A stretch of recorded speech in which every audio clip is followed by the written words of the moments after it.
Hello everyone, आज हम start करने जा रहे हैं class 12 physics chapter number 2 examples. आज के इस वीडियो में हम कवर करेंगे एग्जांपल नंबर 2.1। इसका ए पार्ट है calculate the potential at a point P due to a charge of 4 into 10⁻⁷ coulomb located 9 centimetre away.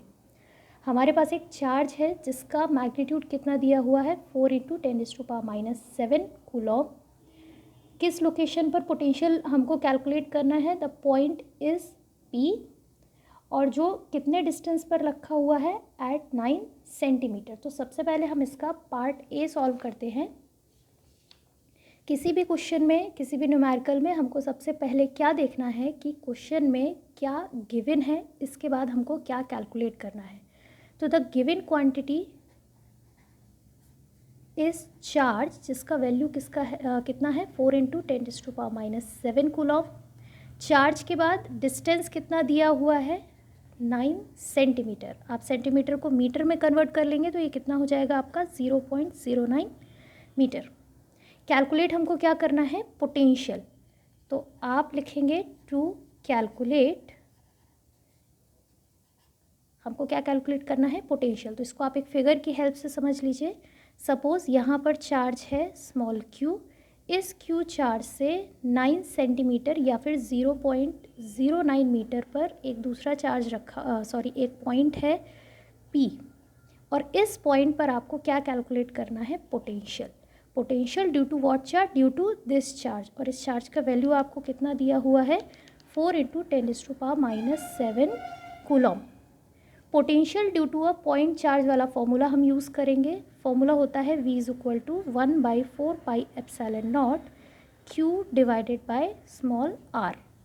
Values put करनी है। V का वैल्यू इज इक्वल टू 1/4πε0 का डायरेक्ट वैल्यू आप put करेंगे जो कि होता है 9 इंटू 10⁻9। चार्ज का वैल्यू है 4 इंटू 10⁻⁷ डिवाइडेड बाय r आपका डिस्टेंस है जिसकी वैल्यू है 0.09 मीटर। कैलकुलेशन में सबसे पहले हमको पावर सॉल्व करना होता है। पावर सॉल्व करने के बाद जितने भी आपके न्यूमेरिक वैल्यूज बचती हैं उनको आप सॉल्व कर सकते हैं। तो v का वैल्यू कितना हो जाएगा आपका 9 इंटू 4 डिवाइडेड बाय 9। ये डेसिमल आप हटाएंगे, ऊपर इसका 2 पावर्स इंक्रीज़ होगा, 9 - 7 हो जाएगा 10⁻², और 2 पावर्स इसके डेसिमल हटने से आ जाएंगे। इसका वैल्यू कितना हो जाएगा 2 + 2। तो आप इसको डायरेक्ट ऐसे लिख सकते हैं 10⁻², जिसको हम बाद में क्या लिख लेंगे 10⁻4। 9 से 9 आपका कैंसिल हो जाएगा and the value of v will be 4 into 10⁻4।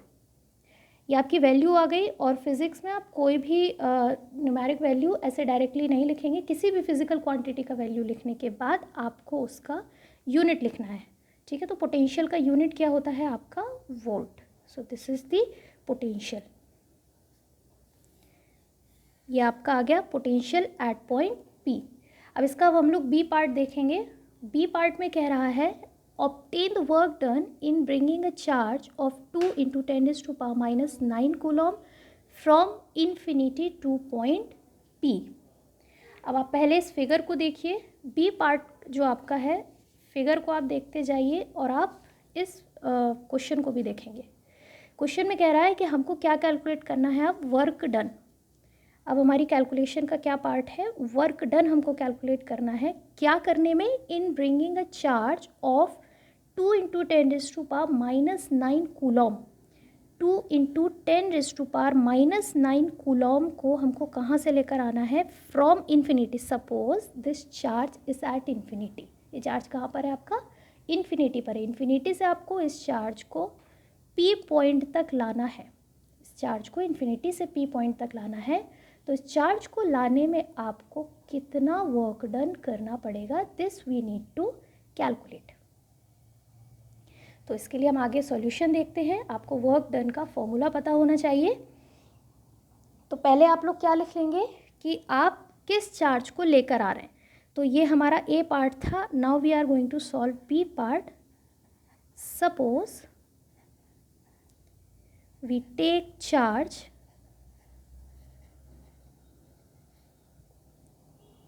कितनी वैल्यू दी हुई है जिस चार्ज को आपको लेकर आना है, 2 × 10⁻⁹ कूलॉम चार्ज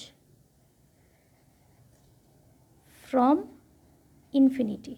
ये चार्ज आप कहाँ से लेकर आ रहे हैं, इन्फिनिटी से। तो वो पूछ रहा है कि इस चार्ज को लाने में आपको कितना वर्क डन करना पड़ेगा। तो वर्क डन का फॉर्मूला हम इसमें डायरेक्ट अप्लाई करेंगे। वर्क डन का फॉर्मूला होता है W = Q × V। इस फॉर्मूले को याद करने के लिए थोड़ा सा मैं आपको ब्रीफ कर देती हूँ। Work done in taking the charge from infinity to some point is equal to charge multiplied by potential at that point. तो इस फिगर में आप लोग देख लीजिए, आप लोग किस चार्ज को लेकर आ रहे हैं, 2 × 10⁻⁹ कूलॉम चार्ज को लेकर आ रहे हैं। किस पॉइंट तक लेकर आ रहे हैं, P पॉइंट तक।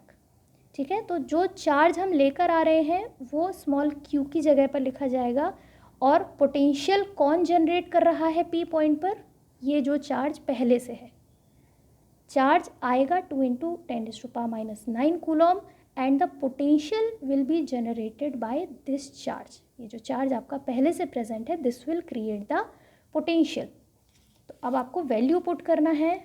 We are taking the charge 2 × 10⁻⁹ coulomb multiply, हम इसका पोटेंशियल ऑलरेडी कैलकुलेट कर चुके हैं, जो कि कितना आया है, 4 × 10⁴ वोल्ट। आप इसको सॉल्व करेंगे। सबसे पहले पावर सॉल्व करिए, इसको मल्टीप्लाई करिए and you will get the result 8 × 10⁻⁵।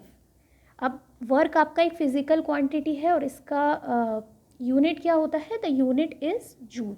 तो आप इस वर्क को लिख देंगे and this is the final work done. B part में ही एक सब पार्ट है, एक सेकेंड क्वेश्चन और है, उसको आप एक बार और देख लीजिए। Does the answer depend on the path along which the charge is brought? तो इसको मैं एक फिगर से एक्सप्लेन करूँगी। वही सेम फिगर हम फिर से ड्रॉ करेंगे। सपोज़ ये आपका चार्ज था, ये आपका P पॉइंट था। इन्फिनिटी से आप किस चार्ज को लेकर आ रहे थे, 2 × 10⁻⁹ कूलॉम चार्ज को इन्फिनिटी से आपको लेकर आना था इस P पॉइंट तक। क्वेश्चन ये पूछ रहा है कि क्या ये जो वर्क डन किया है वो पाथ पर डिपेंड करेगा। तो इलेक्ट्रोस्टैटिक फील्ड के बारे में हमें पता है कि work done in electrostatic field, work done in electrostatic field is independent of path taken. तो आप किसी भी पाथ से उसको लेकर आएंगे चार्ज को, it will be independent of the path taken. या फिर आप ये कह सकते हैं कि हम इस पाथ से चार्ज को लेकर आएँ, इस वाले पाथ से लेकर आएँ, इस तरह से लेकर आएँ, या फिर किसी भी अदर पाथ से हम चार्ज को लेकर आएंगे, the work done will remain same. That means the work done is independent of the path taken. So this you need to remember for the electrostatic